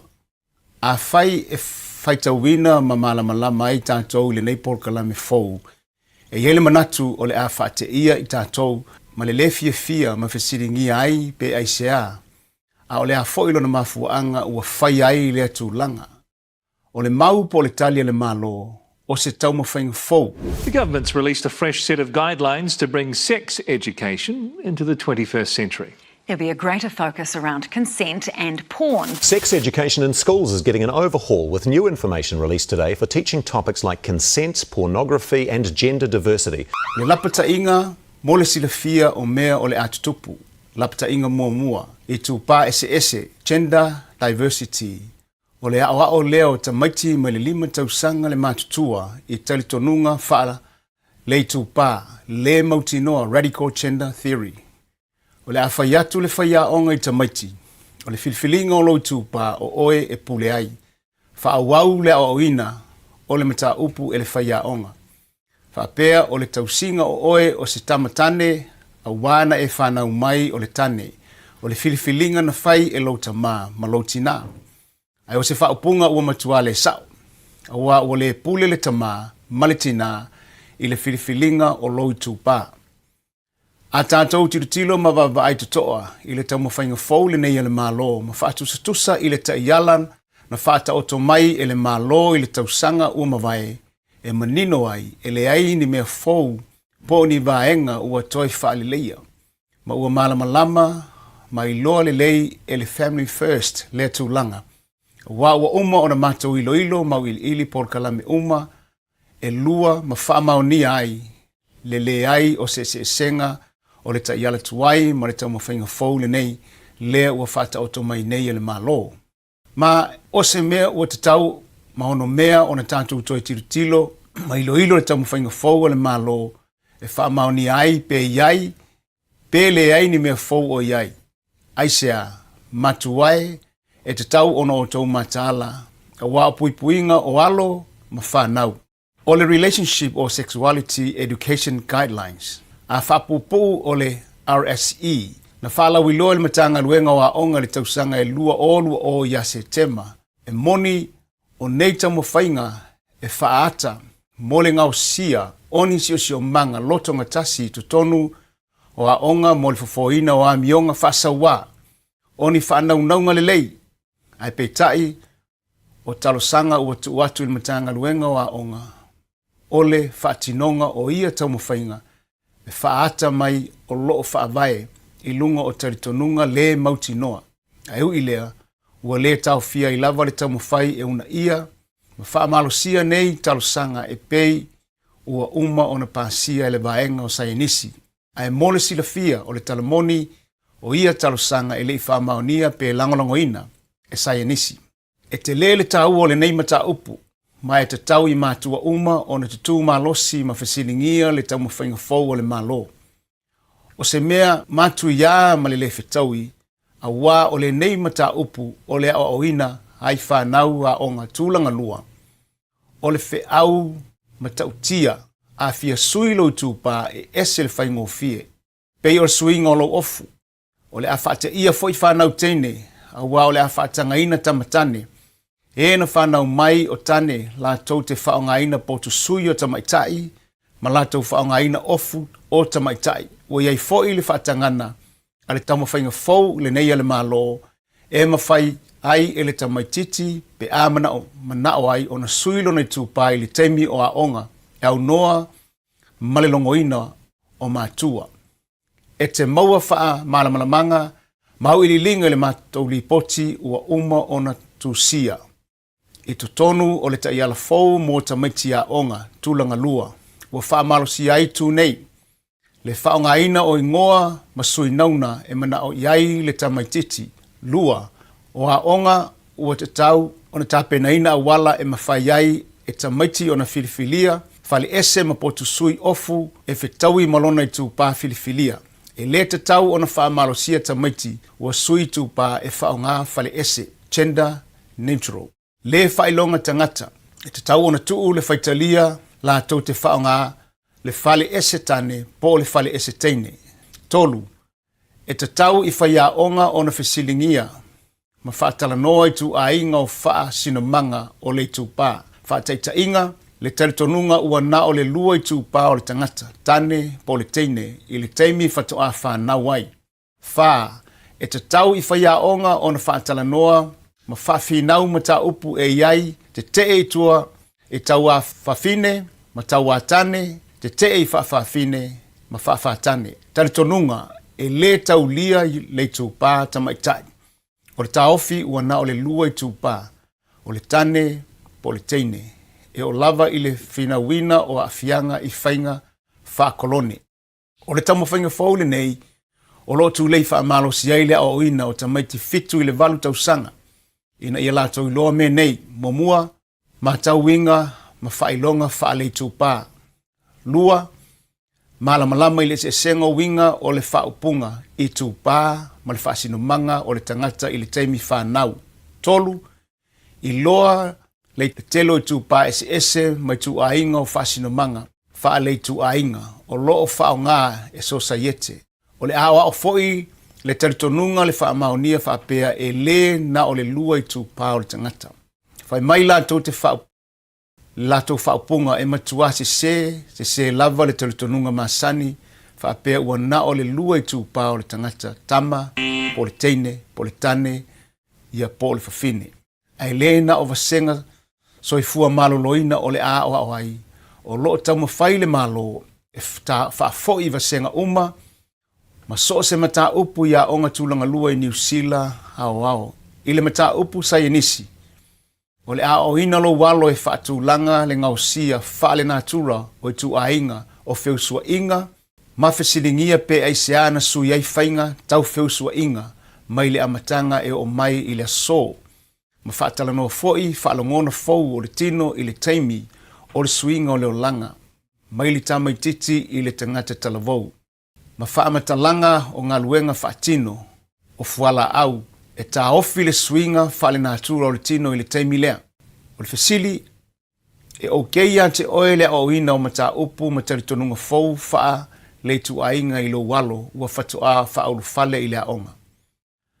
Ai mana tunatu i lo taimi aonga tūlangalua na e mawhau i mata upu wha le tuainga sa fia maua wha matalanga i fuala au e tā ofi ai le sui o lo tino mai le tamaititi i le tangata talavou i whainga wha teni kolosi o loo o le a malamalama lo walo i whailonga wha le itupa ua whaonga ina e teki no kolosi wha neona pō wha te itainga whaonga ina upu wha le itupa i whatuwhatunga ma whausinga o masini ka muta maisi masini whainga luenga ioe ua ia i loa whaavasenga palaka teine mai le palaka tane e le ngata i lea ai ole a whaalau te leina awa onga e whaamalosia i tamaiti e suesue ata tusi po o whaupunga ma whailonga o whaonga e whaalapuputonga o loo una ia malosi ai ia ale vaenga taua tane, taua whawhine ma whawhawhine. Ile mata upu no fua inga lau tele o tangata i 𝚟𝚑𝚎𝚘 po le social science o le a whaamalosia lo walo e suesue lo loto pe ai sea o lo whaawa wai pea le whaaleangaina o isi i tūpā.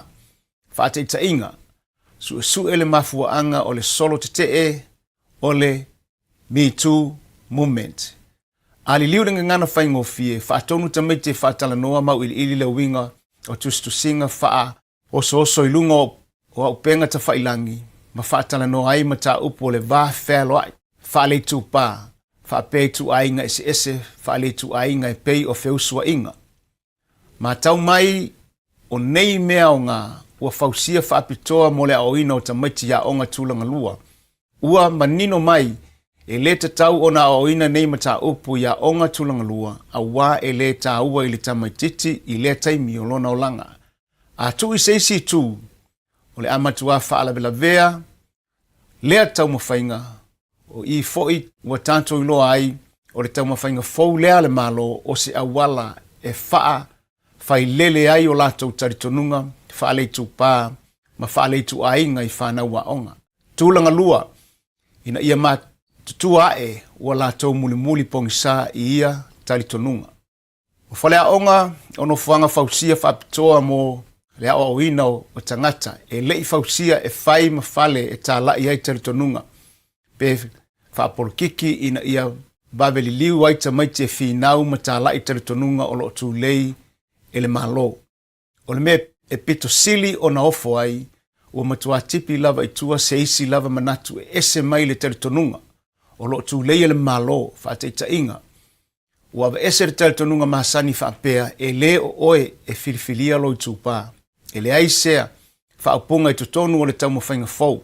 Tolu. Ili leo poti ale Family First lea nau ili ai le Relationship and Sexuality Education Guidelines e le lua se fulu na mawai e ese le whaataua le malo ua le whaatala noa whaapea o le tele o whaalongona fau ese le taimi suinga o le tino mai li tamai titi i le tangata talavou o se tūlanga masani whaale natura o lona winga o le ai tane e whaalongoina ni winga whaateine. O le ai iai foi teine whaalongoina la ngona whaatane. Paulava o le o langa tupu wae ma sani o le tangata. Mai o se tūlanga e o uma iai tātou ma uailoa. E te aloa lea taimi e toi manino lava le tūpā na whanau ma iai le tama po le teine. Ai panga lea e ese le tū ua whaatau le malo o le whaamamafa a le taumawhainga fau o le ao o ina leo o lo walo whaapea o ona whaalongona fau ma fua mai swing o le tino masalo ona ua sese lona itupa pe masalo ua sese le tino ua whana wai. O le aunga o le taumawhainga, o le whaamalosia leo le mawhauwhau o le taumaititi e tali. O ia langona fau o musumusunga a lona tino e sese lona itupa ma ua te tau loa ona sui i le itupa sao. O loo mai tau nei a onga i mea o ngā mo tamaiti.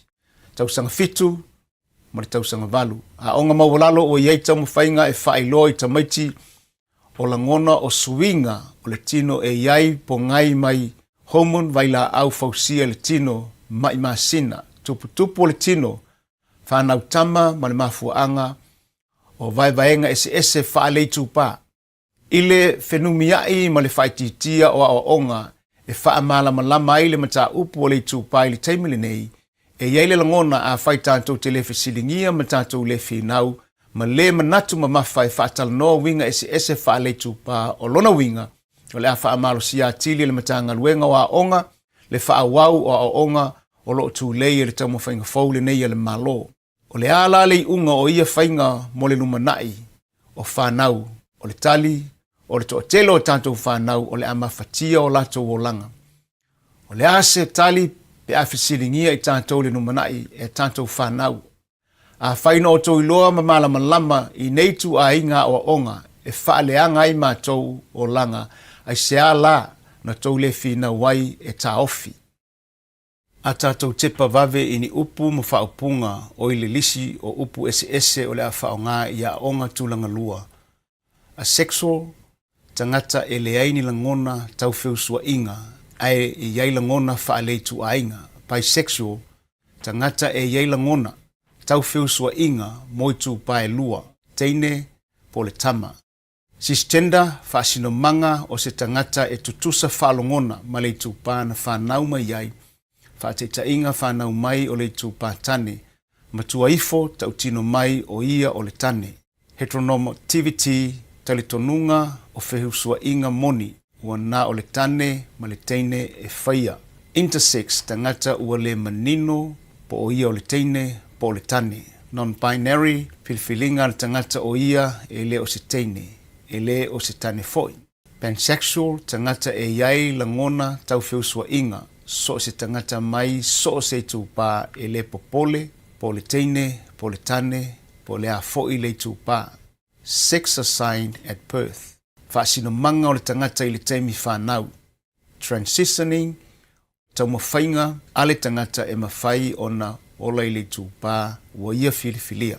Transsexual, o se whaupunga tuai mo se tangata ua whai, pofuafua e whai se tautonga e sui ai lona i tūtino, ina ia o ngatasi ma ona langona whaale tupa, whaafine po le whaafatama. Ma o le manatu lea o le malo o tamaiti uma mai le 5 tausanga, le matua o lo fia iloa le winga o whaupunga ia, ai awane ingalo e li liu foi i ngana Pasifika. Atukuki, Tonga, ia Samoa. O le fisili, whamata e mana umia a inga Pasifika e whaatino ia o onga. Na whaalawilo atu el porkalame taluai nei, Macblock ua whaamalo si ai e le matanga luenga o a onga whaopopo o a onga e taua ai tupa whaafine mai tupa whaafatama. Sue po o a nisi awala e si iti ai le whaongaina o upu ma whaopunga whaale tupa ma toi whaamamafa e le matanga luenga o le whaongaina o upu e iai teine matane ta maitai malii o se whainga whailonga tangata e whaatatau i tamaiti e le talitonu i le mata upu, whaale tupa whaapea matamaiti e ua whaasiseina i lantou manipulate, e le na o le lua i tupa o le tangata. O le whaatonunga ua uma o na whaa pepa e le matanga luenga wa onga, ai le o se matanga luenga o ni talitonunga fau. O loo whaamalo si au e le matanga luenga le vasenga o whaia onga e aua le whaailoaina i mātua, se tamaititi o masalomia, o loo tau whaale tonu le mawhauwhau, ai tuu le avanoa i le tamaititi e sui ai o na langona whaale tangata au i totonu o le aonga. Whateita inga, le whaonga ino sui nauna ai le taulongo ina fua mātua o loo masalomia le whaale tonu o langona whaale tangata o lona alo. E le ngata i lea, o loo fautua ina foi faia onga le matanga luenga e fesili mua i tamaiti e siaki le ingoa po le suinauna lātou te manao e whaau ngā mōli poti e lafo i mātua matau mawhai e pui lātou na i tei ua le mana nao e whai loa yo lātou mātua e ese le ingoa o loo whaau ngā i le aonga ese o lātou ingoa na whaau ngā ai whai ingoa ai e mātua. Mōle sila fia o le tiu te tau awe o le matua o le tau singa o le whanau. E leo le mālo se matua, e matua le tala whea ngai o na whaia le mālo ni whainga, wha le tau ina ai le a ia ma le pule a matua. O le isi tūlanga o mautawina o le poka lame wha penei e wha sala lau ma wha lau ilo wha tasi ma nisi o tau mawhainga le lei i totonu o a onga wha pei o le tau mawhailea e wha ititia whainga. Tau wha fefe maua le nga o le ngalulue so tau awo tangata ese. Ma tau mai o le mafuaanga e a lai ona te e a onga i por kalame wha penei ona o loo wha mua e a onga le ngalulue wha tasi ma mātua ma ainga e fofo le sosolo o winga leanga e pei o le wha misa ma le tau wha fefe. Ai pei tai o ia por kalame e le mana nao e ngalulue wha tasi e whai me wha pito e mana nao e wha tino mo se tamai vaenga o tamaiti. Lona winga e le amana ia haile to telo tamaiti o loo whaasawaina i whaiwhainga masani o le whaiwhai o latou tino, whailonga lanu, tino le ato toa, ma le vaivai ia o onga ai maise ai le numero tasi, whainga whaamatau lunga o penga ta whailangi. Ai pangalea talo whae i tamaiti puputa fōlinga fuafua, whaale tonu le tautala, tino le ato toa, vai ia o onga whaatasi ai matamaiti mai atunu i fafo. Ai sea ua lea mana i ai i lātou a wā e le ai nisi. E tutu mō lātou e tusa o lātou mawhitianga. Ona e le lau i loa e le atunu u lau tele. E le tō sina ai ni vaenga te po vaenga whaupawhai. E lango ma pui a lātou mawhitianga. Ai mōna sila fia o neitu a inga o mawhitianga e tutusa lava ma lea atua tu vale, depression, ma le pule i le ola, commit suicide. O lona winga, e sao le leifaa i unga a onga o le ngalulue whaatasi o le awala sao lea e fofo ai le tele o mawhitianga mo tamaiti uma. Ai le na o se vaenga whaapitoa.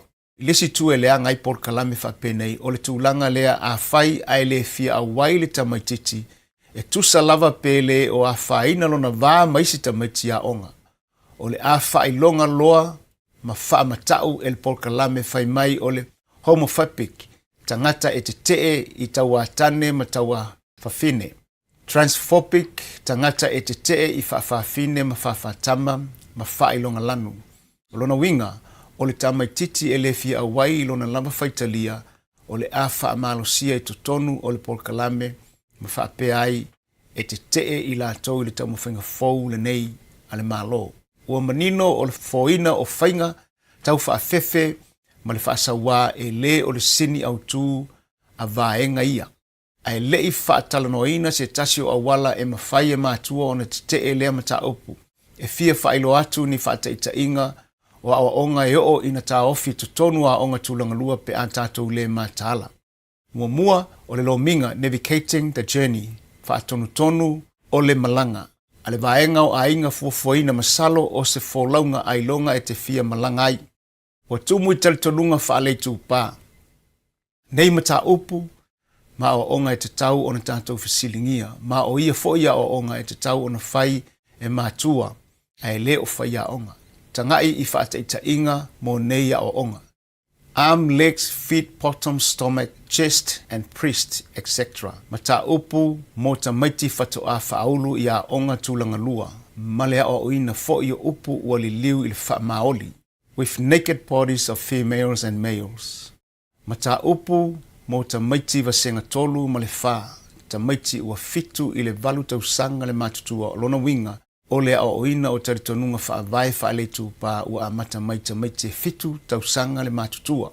Learning sequence. Amata o na awai ta maiti i upu nei whaasino manga o le tangata i tūpā taritonunga masani maamio o i tūpā i ta maiti. Whaasino manga o le tangata o le whaasinonga o vaenga o le tino o le tangata e iai tūtino sā, cornets, tōtonga ngā o si ai, le fua o le whawhine, ma le fatu o le tane, maisi. O le whaasino manga ma le tūpā o le tangata ua te tau, ua lātou whaapea mai e māsani, ona whenumi ai le o mea lava e māsani ai mole silafia e ese mea ia e lua. O lona winga e matua se I sini le au onga I o tūpā. O whaalongona ua whaavai ai le whai unga a le tangata o ia o le tane po le teine. E iei teimi e le tutusai whaalongona ma le tūpā na whanau mai ai. Ma o ia whaalongona e mawhai o na afia I tū maanga o le 𝚟𝚑𝚙𝚎𝚘𝚑 o loo tupu wa e ai le tangata.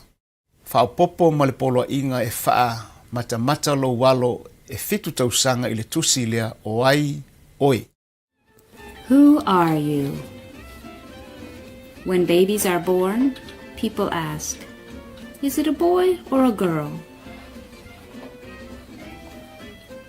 Babies can't talk, so grown-ups make a guess by looking at their bodies. This is the sex assigned to you at birth, male or female. Sometimes people get this confused with gender, but gender is much more than the body you were born with. Some people say there are only 2 genders, but there are really many genders. You are who you say you are because you know you best. For some people, the grown-ups guessed right about their body and their gender. This is called cisgender, when someone's identity matches their sex assigned at birth. And for some people, there are more than just 2 choices. These are just a few words people use: trans, genderqueer, non-binary, gender fluid, transgender, gender neutral, agender, neutros, bigender, third gender, two-spirit, and there are even more words. Toi whai mai o loo iai isi whaapunga e iai maleisi lea whaatalofa ia teri. A gentle story about gender and friendship. I need to be myself, Errol. In my heart, I have always known that I'm a girl Teddy, not a boy Teddy. I wish my name was Tilly, not Thomas. Ma ole aunga le nao le tau mawhainga o le tā lai o te tonunga whaavai ta maiti e fitu tausanga le matutua. Mo ta maiti vasenga 5 I le ono ta maiti ia ua iwa I le se furu tausanga le matutua ua iaia o onga ia. Ma ole a e maitawina I le level lea le whaawau ma le whaamalosia o tali tonunga whaale itupa whaamanatu I ta maiti o le upu itupa e whaatatau lea I la ngona ua ia whaalongoina e pei o se teine po o se tama po le tane foi ma le teine I le teimea tasi e lea o se teine po o se tane ma o lea whaalongona e ese e le tutusa malona whaasinomanga I le teimina whanawai. O tātou a mio maanga tātou te pueina lea ma isi tangata I 𝚟𝚑𝚙𝚎𝚘. E iei teimi o le tangata e tfolinga mai o le tane, a pai atu I ai pei o se teine. E whapea fo I le isi I tū folinga teine, ai tango atu e pei o se tane. O isi tangata o whai mai e le o se tane po o se teine, ma e le ai se mea o iai e seki lava ka kou. Manatua o lea tātou te talanoa I tamaiti e iwa tausanga le matutua. Whamata o le aso manatu pe a e ala mai se tasi tae au wa suilo I tūpā. Whamata o le aso langona. O a mea o lo o langa e lea whaina. O a mea o ese. E iai ni au wha moe moenga wa suia. O ai tu o lo o langa ua whaale au ngaina o na o lea suinga fou. A o ai, o ani wha amanuianga. Ma le tātou whaata ita inga mulimuli mo wa senga fitu ma le valu tamaiti o Tutasi ma le sifulua tausanga. A taatia whaatonunga tā ua o whiusua inga puipuia o le tusi whaatonu mo whaia onga o lo whaatonu e whaamatala I tamaiti a whai walantou a mata mionga whiusua inga o te tau o na whai loa siaki masani o le soifua maloloina. E le ai ma se senga o le alu e siaki nifo e le fo mai whai nifo. O whea e alu I eili tangata e whai ia siaki. E te tau ona whailo I tamaiti e maua I fo mai. Whainga e pui ai le whanau tama ma le whanau lalo o le sifuru ona tausanga le soifua. A o lea o unanga o se mata upu e whaapitoa I le vao tamaiti ma le fo mai. I oe tātou te le mana nao e I loa e mātua. O le isi whaatonunga mai le matanga luenga o le whaataua lea o le polo inga a whai wa tau mawhauwhau e a mata o na wheusuai. Aua ne ingalo o whaatonunga ia o loo whaia i tamaiti sutasi sulua tausanga. E tāua le talanoa i a lātou fōmai, matausi mai i tau mawhainga e puipuia i lātou mai lātou pāanga. E le tāua pe o tamaiti i tu paetasi pe o le tama ma le teine so se isi lava e la matia e fōmai. Pipisi o wheusua inga. Ma tau o nanga e le aise totongi i lopi tonuu ma whailoa i tau tamaiti a onga sutasi ma le sifurulua tausanga. Mo tamaiti talavau fatoa a mata i kolisi, po a onga mawalunga o i tu a inga faa maunga activity cards fa penei. O e fia awai pea i le malanga ale ofisa o a inga fuafuaina. Te paifola ia i le polkalame puipuia lo tātou saunga le mu o lo whaatino le matanga luenga o leo leo. Wa ai o le telo vaenga e le lei ai peitai o lo o whaofia i fo i totonu a o onga mataritonunga whaavae whaalei tūpā. I lalo leo tala whaasino manga o tūpā e le tau o na whaimanatu whaia onga i tūpā o tamaiti. E iei nisi whaupunga e mawhai o na whaonga o nisi tamaiti e iei i tino sātane o isi tamaiti e iei le ala whanau ai leo le whaupunga o tane e iei le mea sa o teine e iai ala whanau. A whai ai le mautinoa le tu tino sa, whaongai tu tino sa ai le o le tino sa o le tane. Ala whanau pe tuu eseo manatu whapea a fōlinga mai le tamaititi o se tane o lona i tu tino sa o le tino sa tane. Au o le whaonga ina upu tamā matina ai whaonga whaupunga mātua, whanau po tausitama. E whautu atu fo i mātua e whaitete i le porkalame o le inside out. O le porkalame a talavou i tūpā ese. Whapea fo i le porkalame The Real Sex Talk. Whausia ma whaasalalawina. Ma isi tangata. Manatu e iai nisi o tau na matamata i le porkalame la tamai nei le Family First lea sa ta ua i le porkalame e ingoa o le Pleasure Project o le awha hali i a onga. Ua masalomia le tūlanga o le tangata a onga.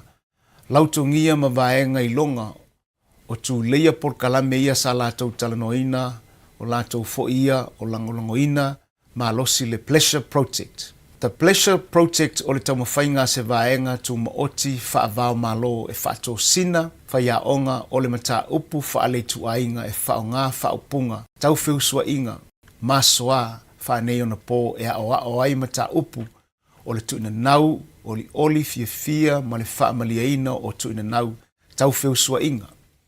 O le latou taritonunga o le poto i whiusua inga o le ala lea i le puipuia ma le saunga le mu o le olanga whaale tu ainga. O le aunga o le Pleasure Project, o le whaamamafa lea o aonga, tau whiusua inga.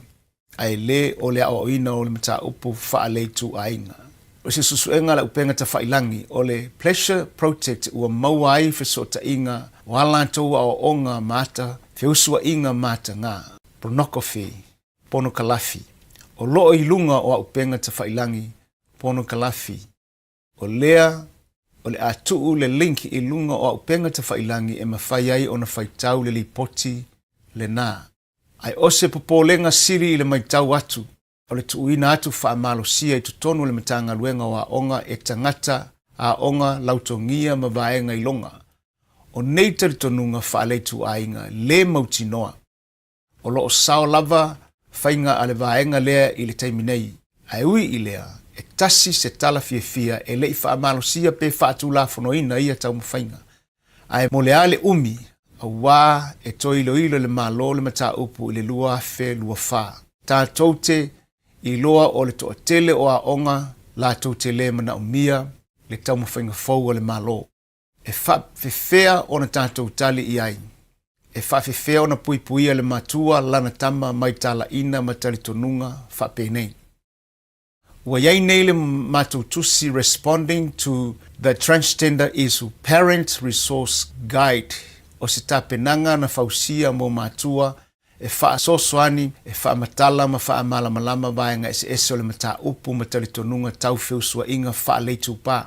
O vaenga lango i wha whawhine o lo tu lei malosi wha asala launga i ta maiti la iti e te tau o na sui o lātou tino ina ia ngatasi ma latou lagona ae o se auala e sili atu o le auala lea e iai le alofa ma le faamaoni o le auala lea o taumafai i ai aʻoga o le gausia lea o se loto i fale e faatau ai so se tamaititi ma ona uiga faatau ai lona itupā faapea ma ona faalogona masani faalenātura ae sili atu ai lava ona tāua le faa aloaloina lea o le aiā ma le sao ma le tausiga ma tavela matua faapea le aiga lautele o le tatou tusi taʻiala lea ua gaosia e faamatala ai faiga faavae o le itupā faafafine faafatama faapea ma ona taunuuga ma malamalama ia afiaga o le tulei faamalosi o faiga faavae faafafine ma itupā tuufaatasia i totonu o aʻoga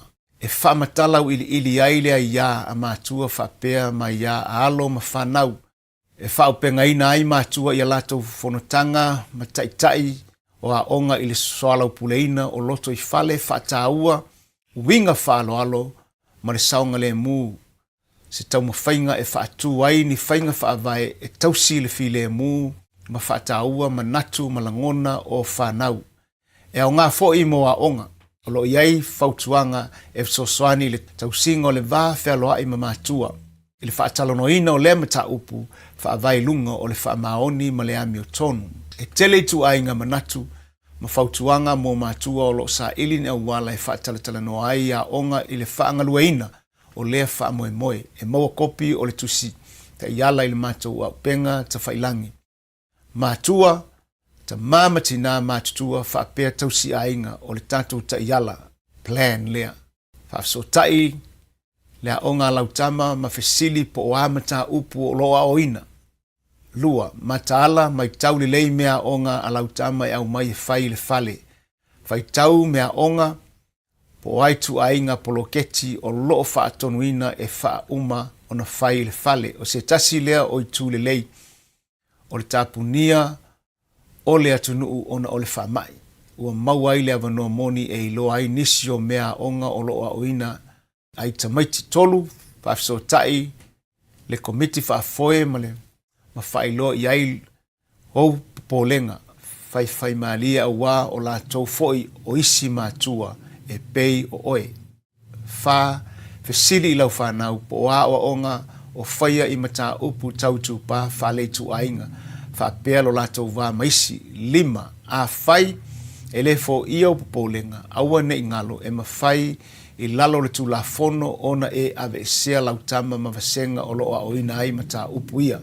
e tasi le foi upu manaia o loo i totonu o le taʻiala fou fatoʻa faailoa i le matagaluega e faapea e lē o se faiga lelei le tuuina atu o tiu te tauave mo le RSE po o se isi lava unite o aʻoaʻoga faala le soifua maloloina na e faatino e kampani mai fafo o le matagaluega o lona uiga manaia tele ua taofia i fafo atu o potuaʻoga vaega ma faapotopotoga e iai le Inside Out Family Planning ma le Rainbow Youth o nei polokalame faapitoa le malo mo tamaiti laiti e faaleagaina ai le tāua o tiu te tauave ma le matafaioi a matua o le tausiga lea o fanau o nei polokalame o loo tulei faamalosia ai teletonuga a le malo faapea e pule lava le tagata i lona faasinomaga faaleitupā mai tuaiga feusuaʻiga e manaʻo e fai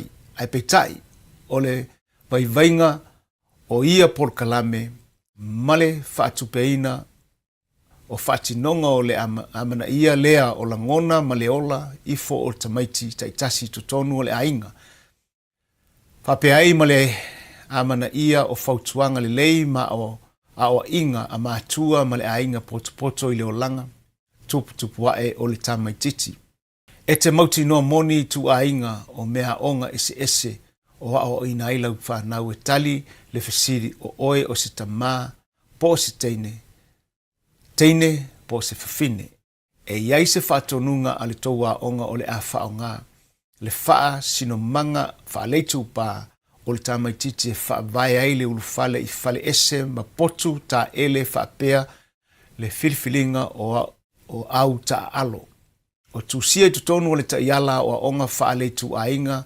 whaupunga o le whaasinomanga, whaale tūpā po o ia o le whaafafine, ua ilo na nei, whaamaumaunga. E o ngā lua lou tei pe a e whaitau iai, ma lo wafo i le tuai ma le whaingatā o na mauatali o au whaafesili. Mana ngā o iai se whaamauninga mai le pūlenga a onga, wa tūsia i totonu o le whainga whaamai le whaapunga, whaamuamua le ai, e le ai sea whaina.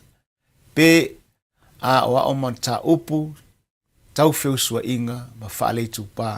A le ai e te tau o na whaatalanoa, mua i ai. Oe maisi mātua o le aonga, ma whaamaunia i se tusi, le whaasaina o tusi, ma mea onga, whausia e vaenga whaapei o family planning, ma rainbow youth, o na whaonga i totonu o vasenga. A le mawhai o na whaamaunia le tūlanga. O lama tau lapata inga abe ese lautama mai vasenga manatua, lapata inga tātou mātua yasola e sili le puipuia i loo le tonga whitia. A whaifoi e whaafaigatā pe tuai o na tali atu le aonga pe te e foi e tali iau whisili. O le fua mumu le nā o lapata inga. Ona o lea ua e mata ma whaalongo mai i le tātou ata le nei. E mauti noa ua matua le fia vaenga matangata i longa o loo lango matu lei malosi le taumawhainga fau. Ale malo. Ana whaapea oni taumawhainga le lei o loo la tautu lei ua leva ona whaafisotai ma whaatala noa mātua aile ai aisea a wala tau te le mana nao tau te iloa pe malama ia lato fautuanga ma porkalame tau whaofi i le malo. O oele matua o lou leo o lou tiute o lau mata whaioi o le aoina ma le whaatonu o whanau i mata upu nei. O lona winga tu malosi mai whaatala noa ma whaatonu lau whanau i mata upu. Whaale tu ainga tau singo le ba winga o le whaapoiponga, whaaloalo, lea ia ma le loto malie o le whanau iti. A iaiso manatu le tātou mata upu tu mai a langa ma le leo tele. Aua le wha aina le whaitutoa e sauma iaia o onga whaale tūpā ma whaale tu ainga a tangata nei. O lātou manatu ma taritonunga e vāva ma mao mai tātou. Mo le puipuia o whanau tātou tutu whaatasi te te ere tamu whainga fau ale malo.